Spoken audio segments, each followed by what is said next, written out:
नाज़रीन, गढ़ी खुदा बख्श भुट्टो में ज़रई पानी की खोट सबब मकामी आबादगार फसल की पोखाई लाइ सख्त परेशान आहिनि।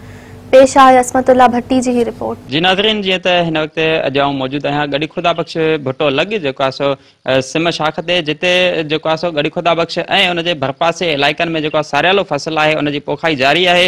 हिन वक्त ताईं गढ़ी खुदा बख्श भुट्टो जेको आहे सो ऐं उनजे भरपासे में केतिरनि शाखुनि में जेको आहे सो पाणीअ जी शदीद खोट आहे ऐं हितां जा जेके आबादगार आहिनि उहे सख़्तु जेको आहे सो मुश्किलातुनि खे मुंहुं ॾेई रहिया आहिनि। अचो त वधीक उन्हनि सां ॻाल्हि ॿोल कंदासीं त उनजो छा चवणु आहे। खुदा बख्श भरसां नज़रबंद शाखा नज़र शाखा असां हिते ॾिसो था त मिट्टी थी उॾामी रहे हिन शाख में जेको आहे पाणी असांखे नथो मिले। जेके असांजा पंहिंजा फसल आहिनि से त हिन वक़्तु नथा थी रहिया आहिनि। पोइ असां ॾाढो परेशान आहियूं। हिन में डॿ थियूं था में जेको आहे असां हाणे काॾे वञूं। जेके पंहिंजा फसल आहिनि असांजा नथा थियनि। चेना महांगी आहे, असां चेना वठी कोन था सघूं। जेको आहे वधीक असांजो हुकूमत खे अपील आहे त असां महिरबानी कयो। असां इरिगेशन वारनि खे अपील था कयूं त जेको आहे पाणी अची वञे। असांजा भाण भुती ढुकिया पिया आहिनि, बरसातियूं लॻी पियूं आहिनि। असां चवंदा पाणी अचे त असां पंहिंजा ज़रूरी जेके ॿिज पंहिंजा पुराणा ॿिज आहिनि असां उहे कयूं। बाक़ी हाणे असांखे हिन वक़्तु कुझु बि न मिली रहियो आहे।